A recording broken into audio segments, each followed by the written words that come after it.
fuck, this game is as horrendous as my videos, and when you failed that hard, you know you've made an abysmal game.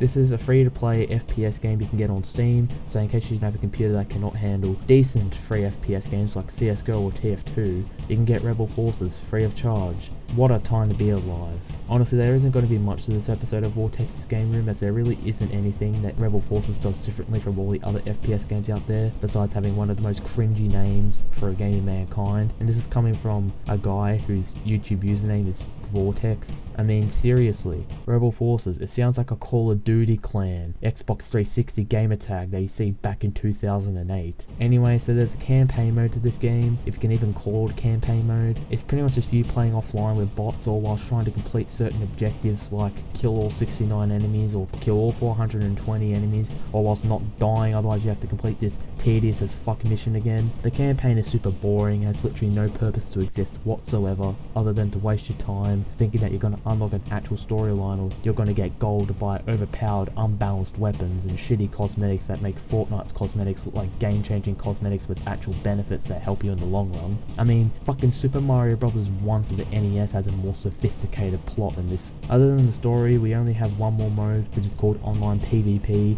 which is your typical online mode, and this online mode only has 3 game modes, one of which is your kill 'em all mode, second of all is your team deathmatch mode, and finally, the only somewhat entertaining part about this game, which is the mode where you shoot your enemies with a fucking grenade launcher. Now that's an actual unique and cool concept. However, even that mode is ruined with this game's abysmal controls. These controls are as hard to control as controlling an enraged bull rampaging towards you. As soon as I press W, you'll start going all over the place, and the controls feel slippery and loose, and not in a good Mario Kart Double Dash sort of way.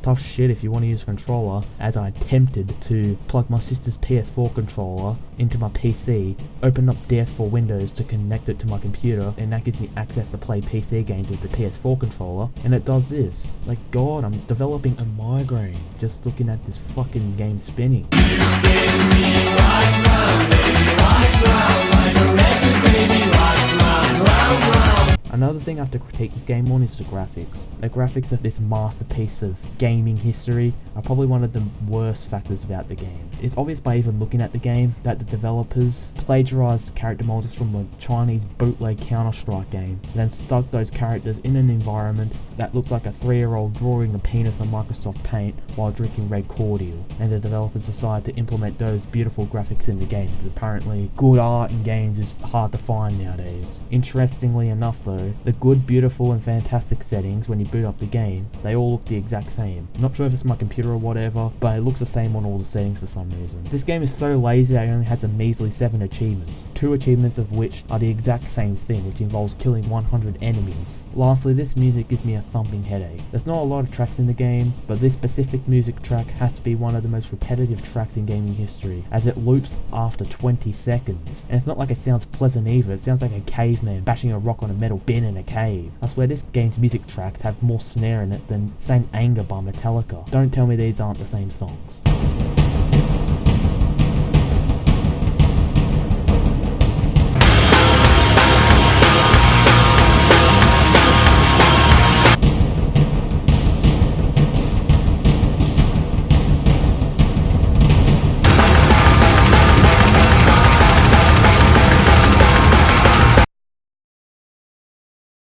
If there isn't really repetitive music, the sound effects are louder than Super Minecraft Kid. While in game there isn't any music, thank God, the sound effects are so fucking loud, I swear they ratchet my eardrums. Overall, what more can I say about Rebel Forces? It's rushed, it feels lazy, and honestly I'd rather do 10 hours of history homework about fucking Vikings without any breaks and play this dog shit left in my garden for me to review. That's why my final rating for this game is a 1 out of 10. It's not the worst game I've ever played, but it's certainly a close call, maybe my top 20 worst games of all time. This game is absolutely horrendous, and if it weren't for the rocket launcher mode, I would have given this game a 0 out of 10, as there isn't another redeeming factor about the game besides that rocket launcher mode. Worst of all, there are more abominations that this developer has created, one of which is called Pixel Battle Royale. So if you want me to die, recommend it for a future episode of V0rteX's Game Room, because if I review that game, my sanity and livelihood will probably be no more, and you'll just fire me in my room in 20 years time, dead with Pixel Battle Royale on my computer monitor, because I would have died while just trying to review the game. However, that is all for today's review. If you enjoyed this episode of V0rteX's Game Room, Room and you want to see more, please consider subscribing with bell notifications to see when I post a new episode of V0rteX's Game Room, as well as follow me on my social medias, linked in the description.